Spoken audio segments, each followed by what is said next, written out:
Due to public demands mga kabrati, meron kasi ako in-upload dito 3 days ago tungkol sa Pag-ibig Safe Loan. So napansin ko marami dun mga nagtatanong na hindi ko rin talaga totally nabanggit sa aking video. So ito, video na to, sasagutin natin kung ano yung mga question or mga errors na na-encounter doon sa kanilang application for Pag-ibig Safe Loan. Nag-ready na ako ng notes dito para to make sure lang na wala akong ma-miss out doon sa mga tanong. Pero bago yan, kung ikaw ay bago lang dito sa aking channel at hindi ka pa nakapag-subscribe, ay huwag kalimutan mag-subscribe dahil ang mga pinag-uusapan natin dito ay tungkol sa mga usapang pagkakaperahan at mga informative video na makakatulong in our daily life. So ito na, yung Safe Loan kasi na tinatawag, isa ito sa additional program ni Pag-ibig, kagaya ng Pag-ibig MPL, meron din Calamity. So, yung recent lang nila ay ito yung Safe Loan na nilaunch lang ni Pag-ibig nitong June 11, 2026. Ongoing na po itong Safe Loan program nila. Ang cut-off nito ay until September 8, 2026 lang. So, kung interested kayo mag-file ng application for Safe Loan, dapat ngayon pa lang i-apply nyo na yan to make sure lang na makahabol tayo. It's up to them pa kung i-extend nila after ng September 8. Pero for now, wala pang advice kung i-extend. Sino yung mga pwede o qualified? Dapat active member ka. Pag sinabing active member, continuously naguhulog ka ng Pag-ibig contribution. At pangalawa naman ay meron kang at least 12 months na hulog. Active member, sabihin currently may mga hulog yung Pag-ibig contribution mo. At the same time, at least meron kang hulog na 12 months contribution. And then yung third, para makapag-apply ka ng Pag-ibig Safe Loan, kung meron ka mga existing Pag-ibig MPL or Calamity, dapat hindi siya past due. Isabihin, dapat lagi tayong on time magbayad. Ang allowed lang nila, if ever man nakapag-past due ka doon sa mga current loan mo, ay at least 2 months lang na past due. Kasi pag nag-exit na sa 2 months, hindi ka nila papayagan makapag-file ng Pag-ibig Safe Loan. Ang kailangan mong gawin ay dapat bayaran mo muna yung past due. And then pag nag-reflect na yung payment nyo, posted na doon sa inyong Pag-ibig Virtual, mag-antay lang kayo ng 24 hours, try nyo nang mag-file ng Safe Loan. Dito na tayo sa details ng loan, ng Safe Loan. Ang pwede mo makuha dito sa Pag-ibig Safe Loan ay maximum of 10K. Pag sinabi kong maximum, hindi yun assurance na siguradong 10K ang makukuha mo. Kasi depende ito sa 90% ng Pag-ibig contribution mo. So, kung marami ka ng hulog sa Pag-ibig, so, kukumpute nila yon yung 90% ng total na Pag-ibig contribution mo. Whichever, kung alin doon yung mas mababa. Kung let's say, malaki na talaga yung contribution sa Pag-ibig, obviously, ang pwede mo na makuha talaga dito ay 10K. Pero kung mababa pa yung contribution mo, hindi aabot dyan sa sinasabi kong 10K, ang pagbabasihan naman nila, yung 90% nung Pag-ibig contribution mo. So, pwedeng mas mababa yung pwede mo makuha. And then, yung payment terms, paano yung pagbabayad? Meron kang option dito, pag nag-file ka ng Pag-ibig Safe Loan, pwede mong piliin ang 1 year to pay, 2 years to pay, or 3 years to pay. Ang interest rate nila per annum ay 5.95% lang. Mababa ito.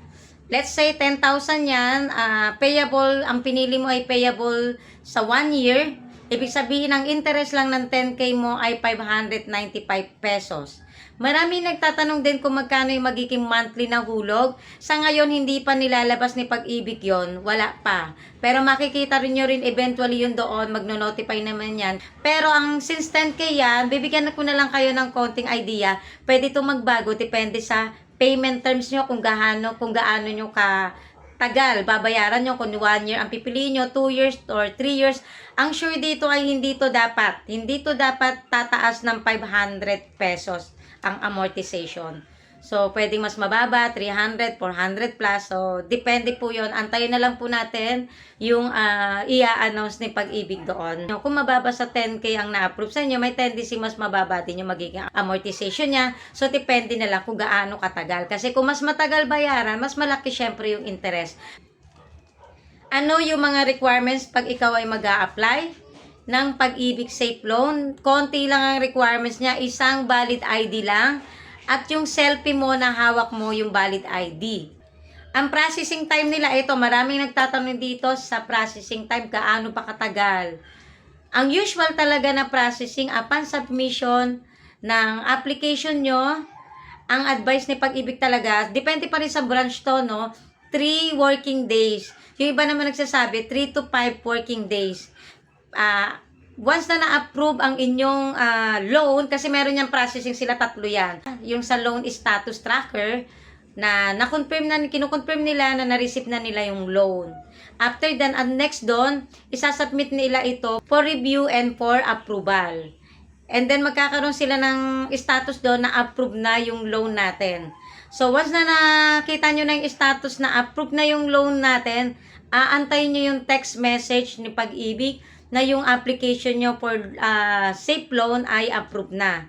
Once na na-receive nyo na yung notification na approve na yung inyong safe loan, mag-aantay tayo ng 24 to 48 banking hours bago mapasok sa ating bank. So far, sa dami ng volume na nag-a-apply, since kaka-launch lang nila to ng June 11, marami nag-a-apply. So, nagsasabay-sabay yung application ng Pag-ibig Safe Loan, kaya nagkakaroon ng delay.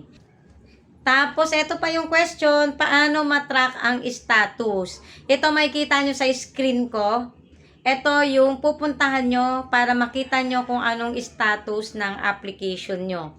Diyan nyo i-monitor yung filing nyo, kung ano ng status, kung approved na, pending pa, or for review pa ba, or for crediting na.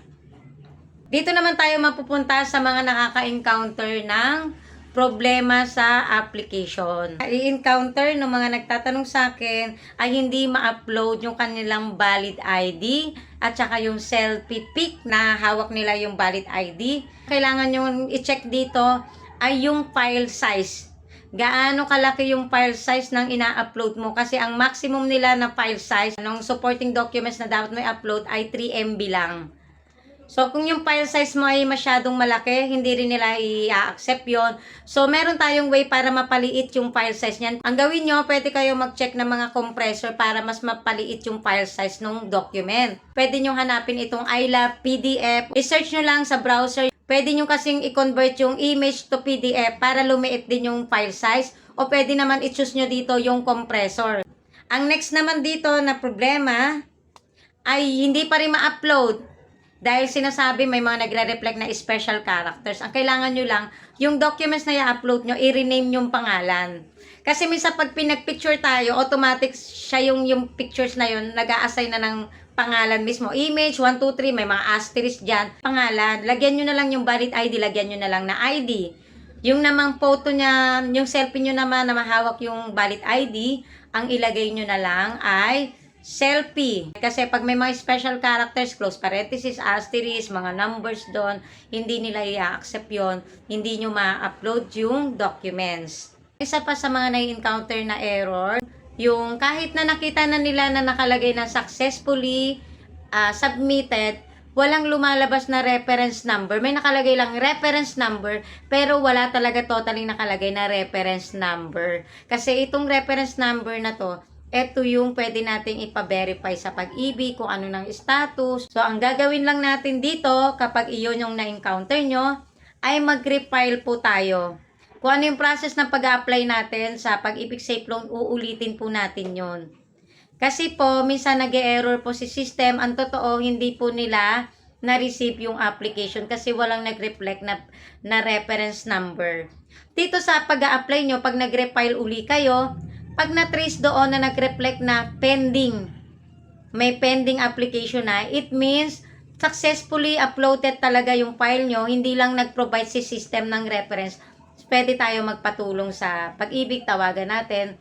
So, doon naman sa isa namang option, pwede tayo mag-refile. Kapag nag-proceed yung application natin, ibig sabihin, hindi talaga ni Pag-ibig na-receive yung application natin. So, successfully naman na-upload yung Pag-ibig Safe Loan, pero nagre-reflect itong system information na ito. Pag ito ay nag-reflect sa status ng inyong application, system information, the data you supplied does not match with our records, you may use our chat option in the lower right side of the page to verify your information. Pag ito yung na-receive mo, ang pwede nyong gawing steps dito, meron kasi silang option dito na pwede mong kausapin yung chat support. Pero may nakaka-encounter kasi na kahit kausapin mo yung sa chat chat support nila, usually hindi kasi tao, minsan yung nakakausap natin, parang bot. So, pag hindi mag-match yung option doon sa talagang eksaktong concern mo, minsan hindi talaga totally masagot yung tanong mo. So, pag ito yung na-encounter mo, ang gawin mo ay mag-refile ka.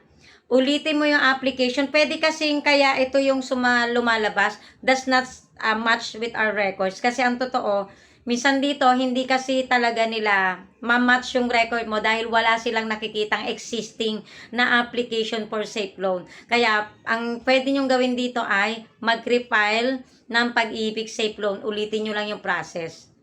Yun siya. Yung nagtatanong naman kung paano nila malalaman kung ano yung status, punta lang kayo dito kung saan kayo nag-file ng application. Nyo lang dito yung safe loan. And then, pangalawa, ilalagay nyo yung Pag-ibig number. And then, yung apelyido nyo. Mga kabrati, bago ko makalimutan, may mga nagtatanong din kasi kung paano yung pagbabayad. Pwede bang ipasa sa employer? Sa ngayon kasi, mga kabrati, naayos pa. May encounter na problema ng employer nyo ngayon, ay since bago pa lang itong safe loan, usually mga partners bank kung saan naka-link o naka-partners yung inyong employer para sa pagbabayad ng mga contribution nyo sa Pag-ibig MPL or Calamity Loan, yun pala yung templates na nai-issue usually ng mga partners bank nila para makapag-remit si employer ng mga salary deduction nyo. Yung safe loan ay wala pa doon sa mga banks na yon. So ngayon inaayos pa ni Pag-ibig kung paano mako-coordinate ito sa mga partners and then sa mga employer din para mai-apply ni employer yung payroll deduction if ever man mag-apply kayo ng safe loan para ito sa mga employed member. Since na meron namang 3 months moratorium pa bago mag-start yung deduction, so meron pa namang enough time si Pag-ibig. Maliban dyan, kung gustong mag-voluntary naman ng payment ng mga active member ni Pag-ibig, so sa kanilang existing na Pag-ibig Safe Loan, ay aayusin pa rin for now ni Pag-ibig kung paano maiko-connect ito sa mga payment channels para merong option si Pag-ibig member kung gusto niya mag-voluntary payment. So, yun lang mga kabrati. Sana kahit papano ay nakatulong itong video na to doon sa mga nakaka-encounter o may question tungkol sa application for safe loan. That's all for now. And thank you so much for watching mga kabrati. If you are new here, please don't forget to click like, share, and subscribe for more video updates.